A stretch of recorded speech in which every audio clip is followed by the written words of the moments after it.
ஏங்க ஏங்க எங்கங்க வெளியில போறீங்களா? ஆமாங்க, போட்டி நடத்துறாங்கல்ல, அவங்கள போய் பார்க்க போறேன். அவங்களையா? எதுக்குங்க? என்னங்க எதுக்குன்னு கேக்குறீங்க?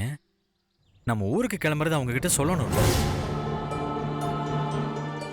ஊருக்கு போகணும்னே முடிவு பண்ணிட்டீங்களா?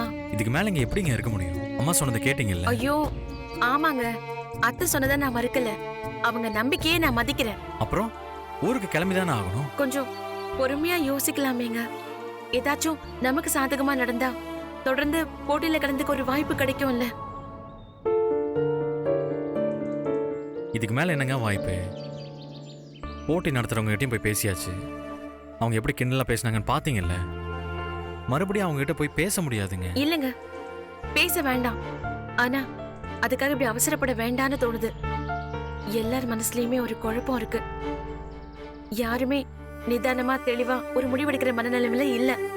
இந்த மாதிரி நேரத்துல கொஞ்சம் பொறுமையா இருந்து பார்க்கலாமேங்க. ஏங்க இங்க பாருங்க, இது நான் மட்டும் சம்பந்தப்பட்ட விஷயமா இருந்திருந்தா நீங்க என்ன சொன்னாலும் நான் கேட்டிருந்திருப்பேன். ஆனா இப்போ உங்களையும் நினைச்சுதாங்க சொல்றேன். என்னையா? ஆமாங்க, அம்மா தான் ஊருக்கு கிளம்பலான்னு சொன்னாங்கல்ல. இப்போ நீங்க மெதுவா கிளம்பலான்னு சொன்னா மறுபடியும் அம்மா கோவப்படுவாங்கல்ல. உனக்கு போட்டி தான் முக்கியமான ஏதாச்சும் பேசுவாங்க. அப்புறம் இந்த பழைய சண்டையெல்லாம் நினைச்சு பாருங்க. அப்படி ஒரு நிலைமை வரணுமா? எதுக்குங்க வீணா பிரச்சனை, தேவையில்லாத மன கஷ்டம்லாம்? ஏங்க பேசினா என்ன? அத்தை தானே. கடைசியில நீங்க ஜெயிக்கும் போது அத்தை எவ்வளவு சந்தோஷப்படுவாங்க. அதுக்காக நான் இது எல்லாத்தையும் தாங்கிப்பேன். உங்களுக்கோ எனக்கோ ஏதாச்சும் ஆச்சுன்னா தாங்கிக்கலாம். ஆனா அப்பா அம்மாக்கு ஏதாவது ஆயிடுச்சுன்னா என்னால் தாங்கிக்க முடியாதுங்க. ஐயோ, ஏன்னா இதெல்லாம் சாமி விஷயங்க. அம்மாவுக்கு இதில் ரொம்ப நம்பிக்கை அதிகம். அதை மீறி நம்ம இதெல்லாம் செஞ்சு அவங்களுக்கு ஏதாவது ஒன்று ஆயிடுச்சுன்னா வாழ்க்கை முழுக்க அந்த குற்ற உணர்ச்சியோட நம்மளால வாழ முடியாதுங்க. ஐயோ, நீங்க ஏன் இப்படி எல்லாம் பேசுறீங்க? நானும் அத்தையோட நம்பிக்கையை மதிக்கிறேன்னு தானேங்க சொல்றேன். நீங்க கலந்துகிட்டே ஆகணும், அசைவம் சமைச்சே ஆகணும்ல நான் சொல்லவே இல்லையே. இப்படி அவசரப்பட்டு ஊருக்கு கிளம்ப வேண்டாம். ஒரே ஒரு நாள் இருந்து பார்க்கலாம் தாங்க நான் சொல்றேன். ஏதாச்சும் ஒரு வழி கிடைச்சா அது நல்லது தானேன்னு தோணுது. அவ்வளவுதான். இப்போ என்னங்க பண்ண சொல்றீங்க? போட்டி நடத்துறவங்க கிட்ட இப்ப எதுவும் சொல்ல வேண்டாம். நாளைக்கு சொல்லலாம். எனக்காக இதை மட்டும் செய்யுங்க ப்ளீஸ். சரிங்க, உங்க இஷ்டப்படியே செய்யலாம். இப்போ நான் போய் அவங்க கிட்ட சொல்லல. ஆனா அம்மா வார்த்தை மீறி நான் எதுவும் செய்ய மாட்டேன். அது போதுங்க எனக்கு. அத்தை வார்த்தை மீறி நானும் உங்களை எதையும் செய்ய சொல்ல மாட்டேன்.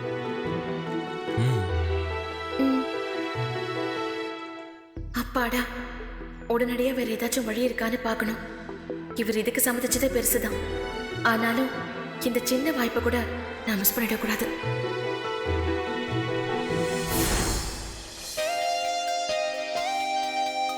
ஹாய் பார்வதி. ஹாய்க்கா. உன்னதான் பார்க்கலான்னு வந்துட்டு இருந்தேன். என்னையா? உன்ன மீன்ஸ் சரவணன், சந்தியா, இல்லனா உங்க வீட்ல யாராவது பார்க்கலான்னு வந்தேன். ஒரு முக்கியமான விஷயம் கேட்கணும். சொல்லுங்கக்கா. அண்ணனி கூட இங்கதான் இருக்காங்க. இல்ல இரு, பரவாயில்ல. நான் உன்கிட்ட கேட்டுட்டு அப்புறமா அவங்க கிட்ட பேசிக்கிறேன். நான் கேள்விப்பட்டது உண்மையா பார்வதி? என்ன கேள்விப்பட்டீங்க? நீங்க எல்லாருமே ஊருக்கு கிளம்புறீங்களாமே. உங்க அண்ணன் போட்டியில தொடர்ந்து கலந்துக்க போறதில்லன்னு பேசிக்கிறாங்களே, உண்மையா அது? ஆமாக்கா, உண்மைதான்.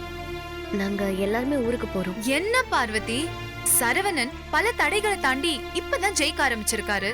அவரு திறமை முழுசா இந்த உலகத்துக்கு தெரிய வேண்டாமா? ஒவ்வொரு தடவையும் அவர் கஷ்டப்பட்டப்போ அவர் கூட இருந்து அவ்வளவு சப்போர்ட் பண்ணீங்க. இப்போ அவரு ரொம்ப கான்பிடென்ட்டா இருக்காரு. இப்ப போய் ஏன் இப்படி பண்றீங்க? எங்களுக்கும் ரொம்ப கஷ்டமா தாங்க இருக்கு. அண்ணன் இப்படி சந்தோஷமா ஜெயிக்கிறது பார்க்கணும் தான் நாங்க எல்லாருமே ஆசைப்பட்டோம். ஆனா என்ன பண்றது, சூழ்நிலை இப்படி ஆயிடுச்சு. அவர் என்ன நான்வெஜ் சாப்பிடவா போறாரு? சமைக்க தானே போறாரு. ஊர்ல யாராச்சும் இந்த மாதிரி ஒரு ஆர்டர் கேட்டிருந்தா அவர் செஞ்சு கொடுத்திருக்க மாட்டாரா? அப்படிதானே இதுவும்? இல்லக்கா, உங்களுக்கு எங்க அம்மா பத்தி எதுவுமே தெரியாது. அந்த மாதிரி ஆர்டர் வந்தா கூட எங்க அம்மா செய்யவே கூடாதுன்னு சொல்லிடுவாங்க. அவங்களுக்கு கடவுள் நம்பிக்கை ரொம்ப ஜாஸ்தி. புரியுது, அத நான் ஒன்னும் தப்பா சொல்லல. ஆனா சரவணன் இந்த நேரத்துல இப்படி போட்டில இருந்து பாதியில போறது எனக்கு ரொம்ப கஷ்டமா இருக்கு. அதனாலதான் கேட்டேன். சந்தியா கூட எதுவும் சொல்லலையா என்ன? சந்தியா நீ மட்டும் இல்ல, யாருமே எதுவும் சொல்ல முடியாது. ஏன்னா முடிவெடுத்தது எங்க அம்மா. எங்க வீட்ல அவங்க வார்த்தையை மீறி நாங்க யாருமே எதுவும் செய்ய மாட்டோம். உங்க ஃபேமிலியை நினைச்சா எனக்கு ரொம்ப பெருமையா இருக்கு. இந்த காலத்துல கூட இப்படி ஒரு குடும்பமான ஆச்சரியமாவும் இருக்கு. ஆனா அதனாலே சரவணனுக்கு கிடைச்ச ஒரு நல்ல வாய்ப்பு மிஸ் ஆகுதேன்னு எனக்கு வருத்தமாவும் இருக்கு. ஒரு போட்டிய பார்த்து பயந்து ஓடுறவரை பார்த்து நீங்க ஏன் வருத்தப்படுறீங்க? என்ன சல்மா இப்படி பேசுறீங்க? எங்க அண்ணன் ஒன்னும் பயந்துகிட்டு போட்டியை விட்டு போகல. அவர் மட்டும் இல்லனா அந்த பாவக்கா ரவுண்ட்ல உங்க கதி என்னன்னு யோசிச்சு பேசுங்க. நான் எல்லாத்தையும் யோசிச்சு தான் சொல்றேன். நீயே நினைச்சு பாரு, அந்த ஒரு ரவுண்ட தவிர மத்த ஒவ்வொரு ரவுண்ட்லயும் அவர் எல்லார் கண்ணுக்கும் குக்கா தெரிஞ்சதை விட அதிகமா கோமாளியா தான் தெரிஞ்சிருக்காரு.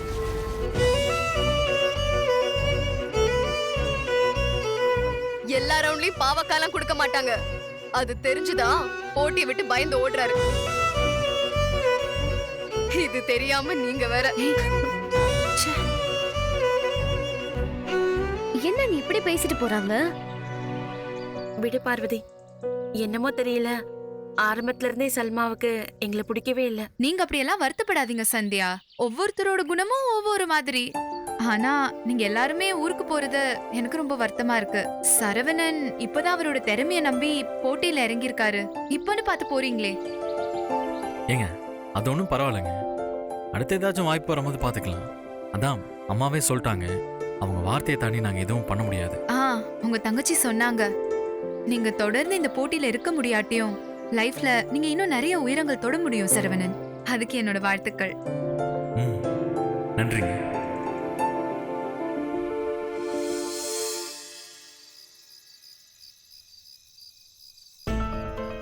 இப்படி ஒரு போட்டியில இந்த லெவல் வரைக்கும் வந்துட்டு திடீர்னு பின்வாங்கினா அது ரொம்ப பெரிய அசிங்கம். ஆனா இந்த கோவில் விஷயத்துல ரிஸ்க் எடுக்கவும் முடியாது. ரெண்டு சைட்லயும் பாதிப்பு இல்லாம ஏதாவது பண்ண முடியுமா? அதுக்கு என்ன பாசிபிலிட்டிஸ் இருக்கு?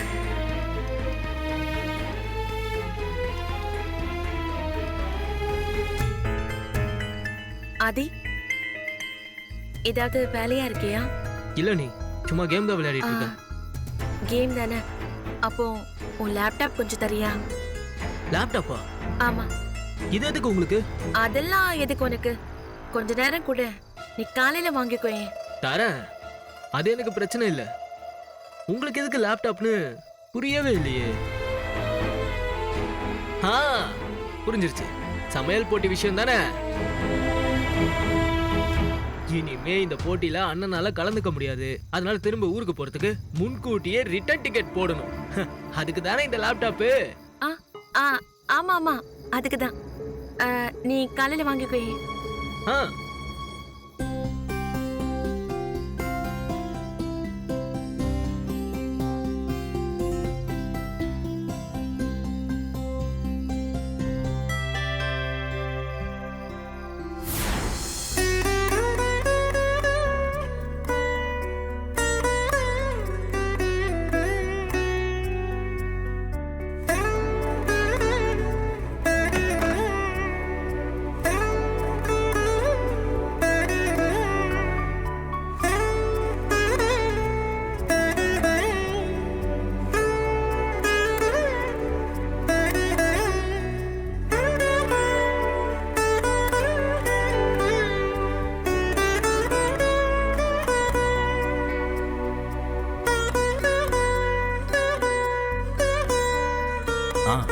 வாங்க,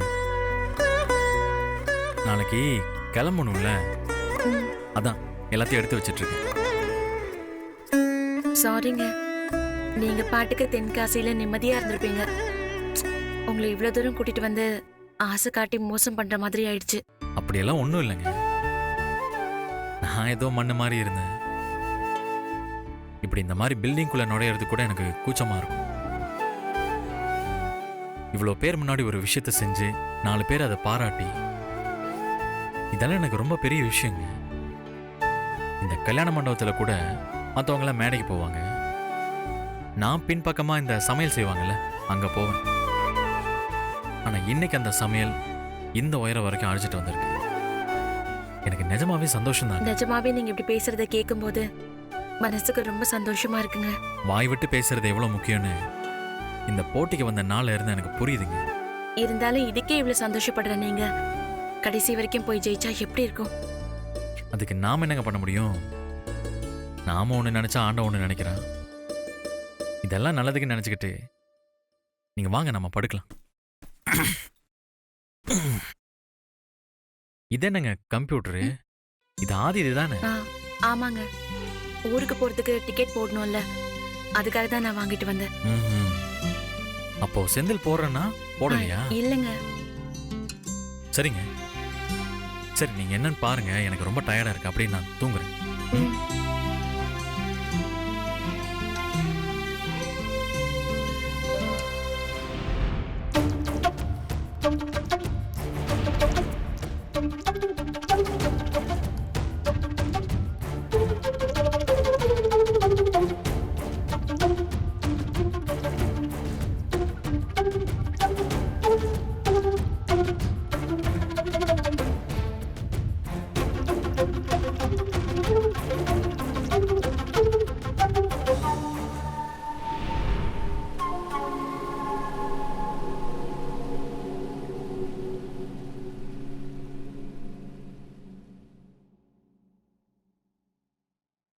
ஏங்க ஆ. தூங்கலையா? இதோ டிக்கெட்டை ரெஃப்ரெஷ் பண்ணிட்டு இருக்கேன். சீக்கிரங்க.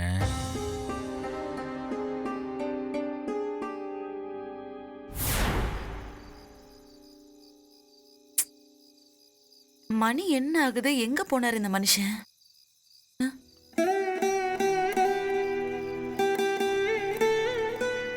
ஏங்க, என்னங்க இங்க வந்து நிக்கிறீங்க? இந்த பனியில போய் வந்து நின்னுட்டு இருக்கீங்க. ஒண்ணு இல்ல சிவகாமி, அவ நீ தூங்க வேண்டியதானே, எதுக்கு இப்ப எழுந்து வந்த? என்ன ஆச்சு உங்களுக்கு? உடம்பு எதுவும் சரியில்லையா? அதெல்லாம் ஒண்ணு இல்ல சிவகாமி, நம்ம சரவணனை நினைச்சுதான் எனக்கு வாழ்க்கையில முதல் தடவையா சரவணனுக்கு ஒரு நல்லது நடக்க போகுதுன்னு ரொம்ப நம்பினேன். மனசுக்குள்ள வேற ரொம்ப ஆசைப்பட்டேன் அவன் ஜெயிக்கணும்னு. ஆனா இப்படி வந்து முடிஞ்சிருச்சே, அத நினைச்சா என்னால தாங்கிக்கவே முடியல சிவகாமி. என்னங்க நீங்க? இதுல நீங்களும் நானும் என்ன பண்ண முடியும்? இது கோயில் காரியங்க. வேற எதுனா கூட பரவாயில்லன்னு விட்டுறலாம். ஆனா இது அப்படி இல்லையே. சின்ன வயசுல இருந்தே சரவணனுக்கு மட்டும் எந்த நல்லதுமே அவ்வளவு சீக்கிரமாவே நடந்துராது. அவன் 10 இடத்துல அடி வாங்கினாதான் ஒரு இடத்துலயாவது அவனால எழுந்து நிக்க முடியும். சந்தியா அவன் வாழ்க்கையில வந்த பிறகுதான் அவன் பேச்சுல நடவடிக்கையில ஒரு சின்ன மாற்றம் இருந்துச்சு. இதோ இந்த போட்டிக்கு வந்ததுக்கு அப்புறம் அது அப்படியே பெரிய மாற்றமாவே ஆயிடுச்சு. எனக்கு தெரிஞ்சு எல்லாம் முறைப்படி நடந்திருந்தா சரவணன் ஜெயிக்க வேண்டிய போட்டி சிவகாமி இது. ஆனா நம்ம விட்டுட்டு போறோம். இந்த வலியும் வேதனையும் எனக்கும் இருக்குங்க. ஊருக்கு போய் இறங்குனா ஒவ்வொருத்தரும் ஏன் வந்தீங்க ஏன் வந்தீங்கன்னு கேட்பாங்க. எனக்கு என்ன பதில் சொல்றதுன்னே தெரியலங்க.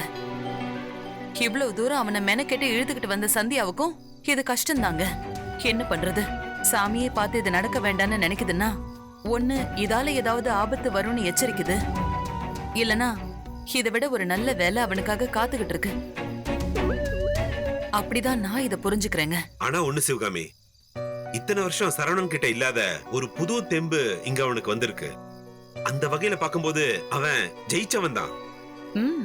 அப்படி சொல்லுங்க. அப்போ சிவகாமி, நீ எனக்கு ஒரு உறுதி தரணும். இனிமே வேற எங்கேயாவது இந்த மாதிரி சமையல் போட்டி நடந்தா அவன் அந்த போட்டியில கலந்துக்கிறதுக்கு நீ அனுமதி தரணும். ஏங்க, தாராளமா அவன் போகட்டுங்க. இது வரைக்கும் அவனோட பலம் என்ன பலவீனம் என்னன்னு தெரியாம நான் இருந்துட்டேன். இதுக்கப்புறம் நான் எதுக்குங்க போக வேண்டாம்னு சொல்ல போறேன்? இந்நேரம் சரவணனும் சந்தியாவும் நம்மள மாதிரியே நினைச்சுக்கிட்டு தூங்காம கொள்ளாம இருப்பாங்கல்ல? அப்படியா சொல்றீங்க? அப்படியெல்லாம் இருக்காதுங்க. சந்தியா பக்குவமா எடுத்து சொல்லி அவனுக்கு புரிய வச்சிருப்பா. அதுவும் சரிதான் சிவகாமி. ஏங்க, நீங்க பாட்டுக்கு நடு ராத்திரியில எழுந்து வந்து இங்க நின்னுட்டு இருக்கீங்களே, பக்கத்துல படுத்திருந்த ஆளை காணோம்னா பயமா இருக்காது? நீங்க வாங்க, முதல்ல போய் தூங்கலாம் வாங்க.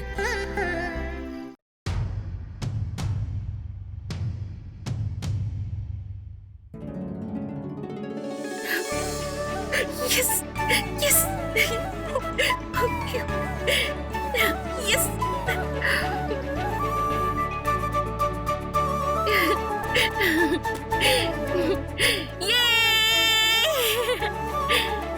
ஏங்க ஏங்க எந்திரிங்க எந்திரிங்க, வழி கிடைச்சிருச்சு. நீங்க இங்க இருக்க வழி கிடைச்சிருச்சு.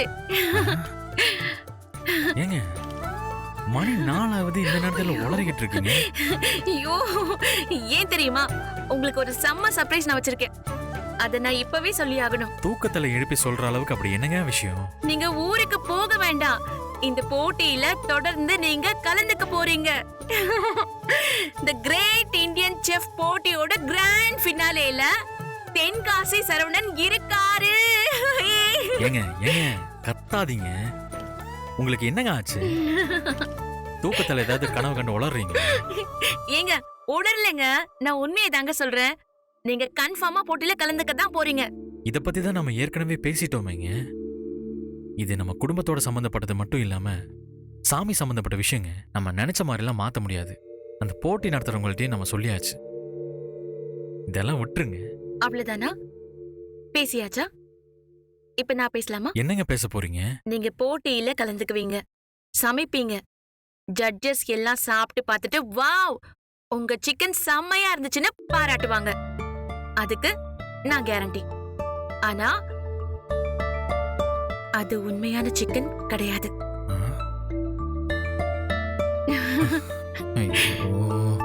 ஏங்க இங்க பாருங்க, அது காய்கறிகளை யூஸ் பண்ணி செய்யற மாதிரி ஒரு சிக்கன்.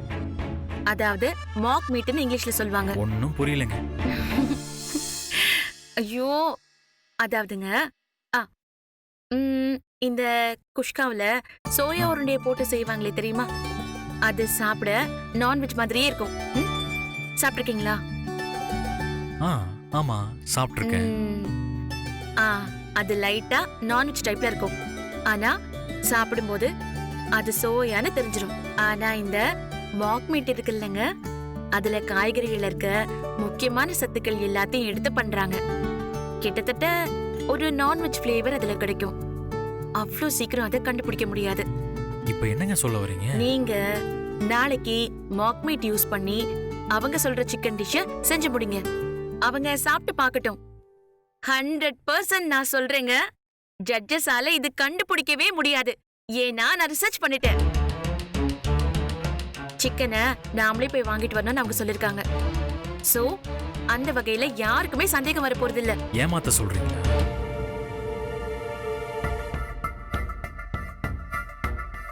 நீங்க ஏன் அப்படி நினைக்கிறீங்க? நீங்க சமைக்கிறது சிக்கன் தானே உங்க மனசுல நினைச்சுக்கோங்களேன். நாம நினைச்சுக்கிறது இருக்கட்டுங்க, ஆனா உண்மைன்னு ஒண்ணு இருக்குல்ல.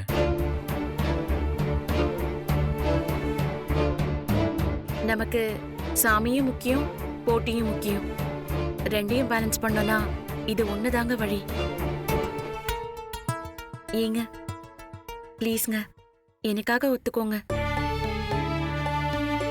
ராத்திரி எல்லாம் நான் கண்ணு முழிச்சு படிச்சு எக்கச்சக்க வீடியோஸ் பார்த்து இப்படி ஒரு ஆப்ஷன் இருக்கிறத நான் கண்டுபிடிச்சேன். இதுல எந்த தப்பும் இல்லைங்க. இது உங்களுக்கு சவாலா தான் இருக்கும். நீங்க சொல்ற மாதிரியே அது என்னது? Mock meat. அதை வச்சு சமைச்சு நான் ஜெயிச்சறேனே வச்சுக்கோங்களேன். இப்படி பொய் சொல்லி ஜெயிச்சிட்டோமேன்னு வாழ்க்கை முழுக்க அது எனக்கு உறுத்திக்கிட்டே இருக்குங்க. ஜெயிக்கிறோமோ தோக்குறோமோ யாரும் ஏமாத்திடக்கூடாதுங்க. சரிங்க, நான் உங்களை ஒண்ணு கேட்கவா? உங்களோட இத்தனை வருஷ வாழ்க்கையில பெத்த அப்பா அம்மாவுக்கு என்ன நல்ல பேர் நீங்க வாங்கி கொடுத்திருக்கீங்க? இல்ல சொல்லுங்க. ஸ்வீட் ஸ்டால் வச்சிருக்கீங்க, தம்பி தங்கச்சிங்களை பாத்துக்கிறீங்க, குடும்பத்தை பாத்துக்கிறீங்க, அதெல்லாம் ஓகே. அதை தாண்டி சரவணே என்னோட புள்ளன்னு பெருசா மார்த்தட்டி சொல்லிக்கிற மாதிரி நீங்க என்ன சாதிச்சிருக்கீங்க? என்னங்க நீங்களே இப்படி கேக்குறீங்க?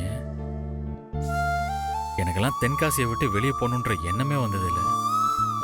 ஏதோ நீங்க கட்டாயப்படுத்தினீங்கன்னு தான் நான் இவ்வளவு தூரம் வந்திருக்கேன். சரி, கரெக்ட். அப்படி இருக்கும்போது முதல் தடவையா நீங்க வெற்றிக்கு ரொம்ப பக்கத்துல வந்திருக்கீங்க. இன்னும் ஒரே ஒரு போட்டி தான் இருக்கு. அதுல ஜெயிச்சா அதுக்கு பிறகு ஃபைனல்ஸ் தான். இப்பவே அத்தை மாமா முகத்துல அவ்வளோ சந்தோஷம் இருக்கு பாத்தீங்களா? இந்த சந்தோஷத்தை நீங்க பிடிங்கிக்க போறீங்களா இல்ல அதிகப்படுத்த போறீங்களா? பொய் சொல்றதும் ஏமாத்துறதும் எப்படிங்க? சரி, இப்படி வச்சுக்கலாம். நீங்க நான் சொன்ன மாதிரி மாக் மீட் யூஸ் பண்ணி சமைங்க. போட்டி ரிசல்ட் சொல்லட்டும். ஒருவேளை நீங்க ஜெயிச்சிட்டா அதுக்கு பிறகு நீங்களே உண்மையை சொல்லிடுங்க. அப்படியே சொல்றீங்க? ஆமாங்க. சரி, இப்போ உங்களுக்கு என்ன பிரச்சனை? தப்பு பண்ணிட்டோங்கிற குற்ற உணர்ச்சி உங்களுக்கு வரக்கூடாதா தானே? ம். அப்ப நான் சொல்ற மாதிரி பண்ணிடுங்க. நம்ம ஏற்கனவே ஊருக்கு போறதா அம்மா கிட்டயும் மத்தவங்க கிட்டயும் சொல்லியாச்சு. இதுக்கு அவங்க ஒத்துக்கணுமே. அவங்களுக்கு தகவல் தெரிஞ்சா போதும். இதுல ஒத்துக்க வேண்டியது நீங்க மட்டும்தான். எங்க அம்மா கிட்ட சொல்ல வேணாமாங்க?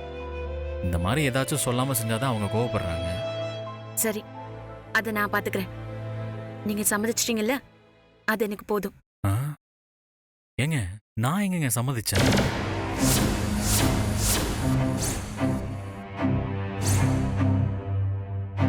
சரி, சம்மதிக்க வச்சிருக்கீங்க.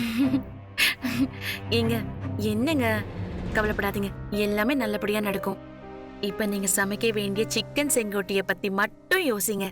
அது எப்படி நல்லா பண்றதுன்னு பாருங்க.